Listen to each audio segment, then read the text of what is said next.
peligro de hacer imposible, en otras palabras, hacer imposible ya la ejecución de una obligación de reposa mueble. El otro caso, estamos discutiendo de comprar un terreno, pero en ese terreno me ha salido en discusión otra persona diciendo que también es propietaria del bien. Aparentemente, ese terreno habría sido vendido a dos personas, a esa persona que está en posesión y a mí. Entonces tengo que discutir la propiedad, ¿no es cierto? De repente me meto a un proceso de mejor derecho a la propiedad porque los dos tenemos títulos, honorabilidad jurídico, qué sé yo, la pretensión que planteé. Sin embargo, yo he comprado ese terreno porque sobre ese terreno quiero edificar, por ejemplo, yo me dedico a la educación, ¿no? Y quiero edificar, tengo mi dinero, quiero edificar en ese terreno un colegio. Y la otra parte no se dedica a la educación, sino de repente se dedica a regentar nightclubs. Y ahí va. Y lo veo que está construyendo los planos para un nightclub. ¿De qué me va a servir a mí un nightclub? De nada. Consecuencia, mientras dure la discusión, el tiempo que demore ese proceso puede serme fatal. ¿Por qué? Porque él va a construir y sabe Dios hasta qué piso va a construir, y eso va a ser imposible que yo en algún momento, porque yo no dispongo de dinero para botar esa construcción, y encima, si él se construye, yo tengo que, si construyó de mala fe, iniciar de repente un proceso judicial o una indemnización para... ¿Cuánto me va a demorar? Me va a causar un gran perjuicio, por supuesto, hay peligro en la demora. Entonces ahí hay también esa especie de peligro, ¿no? De no poder ejecutar adecuadamente en su momento, cuando disponga la entrega del bien o del terreno a mi propiedad, que ese terreno no va a ser terreno, va a ser un inmueble distinto o construido para cosa distinta que yo ya no necesito ni requiero. Claro que el tema, pero gano el terreno, sí, ¿y de qué te sirve? Vas a iniciar otro proceso judicial, indemnización, vas a tener que pedir la demolición del bien. Entonces, pues, hay un peligro en la tardanza. ¿No? Peligro en la tardanza es el clásico, ¿no? Peligro in mora, como le llaman. Pero hay otro peligro más grave cuando se habla de peligro en demora. Se llama el peligro de infructuosidad. Peligro de infructuosidad. ¿Qué queremos decir con este peligro de infructuosidad? Este peligro de infructuosidad implica que lo que se decida en el proceso de ninguna manera va a poder ser cumplido. O sea, en otras palabras, el tiempo que va a demorar ese peligro de infructuosidad, el tiempo que va totalmente en derecho, totalmente. ¿No? Hay situaciones así a los cuales se denominan peligro de infructuosidad. El otro presupuesto. Terminamos los presupuestos, sí, le voy a pedir un minutito para descansar. Bueno, adecuación, presupuesto de adecuación. ¿A qué cosa se refiere este principio de adecuación? El principio de adecuación se refiere a aquellos casos en los cuales la pretensión cautelar tiene que ser correspondiente con la pretensión principal. Ese es el principio de adecuación.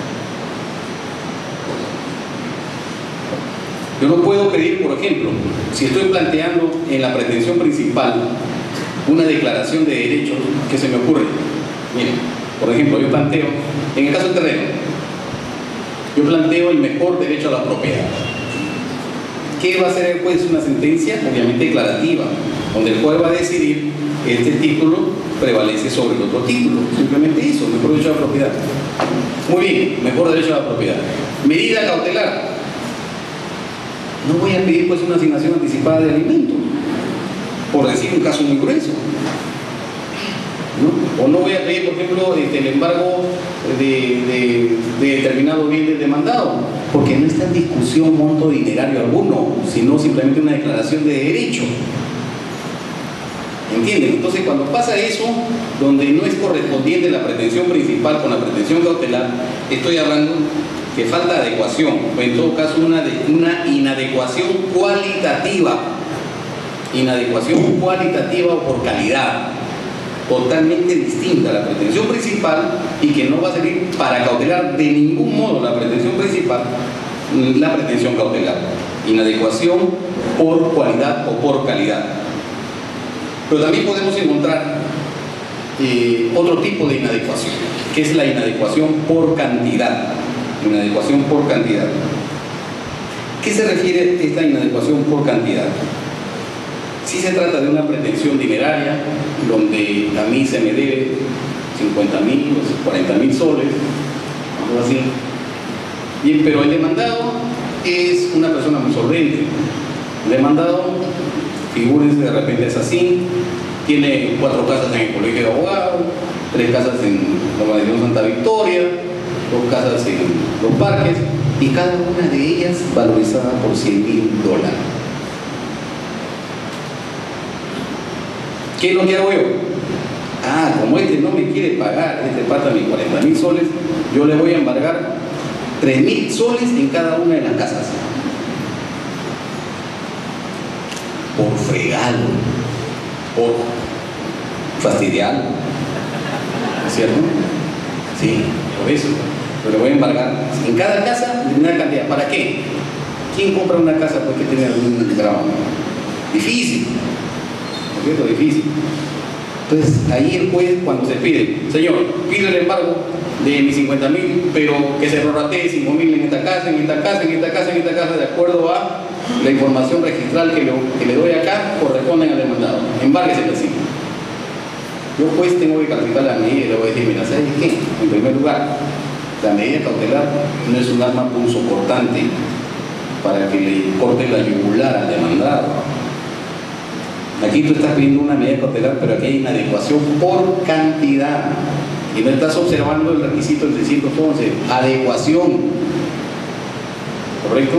Entonces el juez, yo creo que en estos casos el juez sí puede decir, bueno, como tiene, cada casa vale $100.000, simplemente te embargo una casa pues sin punto, con lo cual está perfectamente garantizado tu crédito. Entonces, inadecuación por cantidad o cuantitativa. Así rige el principio de adecuación. La razonabilidad. Este es un tema que también se maneja en materia constitucional.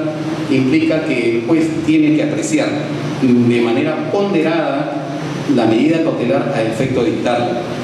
Si es que ve que es irracional que se solicite esa medida cautelar, pues definitivamente no va a poder de ningún modo otorgarla. Entonces después tiene que apreciar con mucho cuidado. Y estos requisitos que estamos viendo acá, estos últimos sobre todo, no estaban en el texto original del Código Procesal Civil. Entonces, ¿por qué se incorporan? Se incorporan porque la experiencia, el diario vivir dentro de los procesos judiciales en el Perú han hecho ver a los legisladores que es necesario que se incorporen esto porque se cometían muchos abusos. Se ha cometido infinidad de abusos con la medida cautelar, sobre todo en Lima, ¿no?